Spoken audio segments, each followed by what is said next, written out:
Now, there are lots of correlations to talk about, but I can't leave you completely dry. So I'll tell you one of them. This surah in the beginning, Allah will say He warns of an intense war. قَيِّمًا لِيُنذِرَ بَأْسًا شَدِيدًا مِنْ لَدُنْهُ. This surah is upright because it's there to warn of an intense war that comes especially from Him. Ba's in the Quran is exclusively used for war in the worldly sense. Ulama have commented when we get to the tafsir that it can be used for dunya and for akhirah, meaning it could be the ba's of Jahannam. But if you study the word ba's in the Quran, you will find pretty much exclusively ba's being used in the sense of dunya, this world. Terrible things that happen in this world.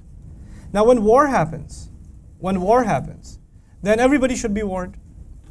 Everybody should be warned.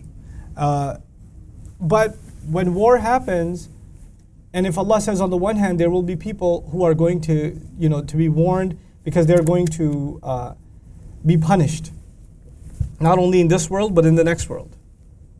That's the kuffar. Who's on the opposite side? Believers. So if you are warning me about a war, what should be the congratulations? There's going to be a war, but don't worry. Fill in the blank. Help me. You're going to win. Don't worry. You'll come out okay.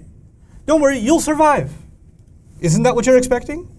He says, وَيُبَشِّرَ الْمُؤْمِنِينَ الَّذِينَ يَعْمَلُونَ الصَّالِحَاتِ أَنَّ لَهُمْ أَجْرًا حَسَنًا. And I'm thinking, okay. So he's giving good news to believers who do good deeds. They're going to have a beautiful reward. I'm thinking maybe the reward is also where? Here. He says, no, not this reward. مَاكِثِينَ فِيهِ أَبَدًا. You live in it forever. They will remain in it forever. Where do you expect reward? So he tells us about a horrible war, and then he says, congratulations, at least you'll have Jannah. You understand? When you hear about a war, you don't want to hear about Jannah, because that might tell you what? There's a high likelihood you're going to die. You want to hear about, oh, don't worry about it, you'll be fine. You'll be okay. That's not what He protects you from. He protects you from the punishment there. In other words, the people who survive this terrible war are people who have left their materialism entirely. They should not even be given a consolation that is of this dunya. Even the consolation that they've been given is of the akhirah. Because Dajjal is on one extreme. What's the extreme? Dunya. The believers, in order to combat him, will learn to place their expectations where? Akhirah and akhirah alone. They're going to learn to place their expectations in the akhirah. Now, one of the things that perplexes me about this, I'm getting ahead of myself, but I can't help it. Quran talks about people living in Jannah forever. You talk about what expression is used for they will remain in it forever. You must know the Arabic. Khalidina fiha abadan. Does the surah say Khalidina fiha abadan? It says Makithina fihi abadan. And usually Khalidina fihi abadan is not even a separate ayah, it's part of an ayah. Here what happens? Separate ayah. First of all, he makes just that statement a separate ayah. Then he uses language he doesn't use elsewhere. Khalidina fihi abada. Why not Khalidina fihi? Why Makithina fihi abada? There must be something really strange and unusual. Like there's an unusual call to put your hopes and aspirations in the afterlife, first of all by separating it into an ayah by itself. And then using language that he himself subhanahu wa ta'ala doesn't normally use. He uses different language. When you get to that ayah, you'll see. But I'm giving you a hint already. It has to do with materialism and the fight against materialism. That the expectations of the akhirah are given a higher priority. And since I've already dropped that one, might as well drop the next one. And that is, you will see this run across the surah. And every single one of the stories that are 4 stories, you remember? These young men have their expectations in the right place. Okay? They don't say, what's going to happen to my youth? I'm a young man, I'm not even married yet. What am I going to do in a cave? Where am I going to get food? They just go.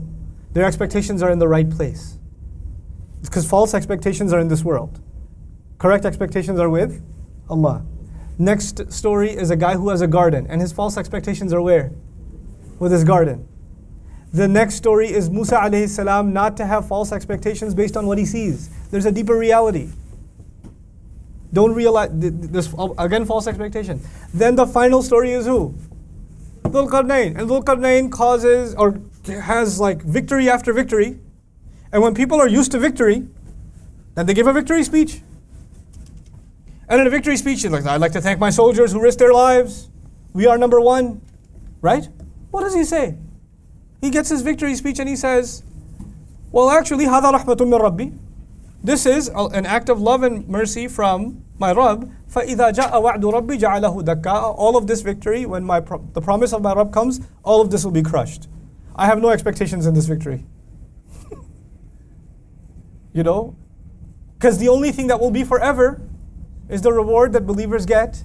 That is mentioned in the beginning of the surah, in which they will remain forever. So you'll see what remains forever and what doesn't remain forever, and what remains forever and what doesn't remain forever, over and over and over and over again in this surah. Allah highlighted it separately in the beginning, and He's going to keep teaching that lesson over again with case studies every time. SubhanAllah. This is just one of the currents that you're going to notice in the surah, inshaAllah ta'ala. So we're in for a really beautiful journey. It's one of the most beautiful places in the Quran, Surah Al-Kahf. I'm very excited that we're going to be doing this, inshaAllah ta'ala. So when we get back on Sunday now,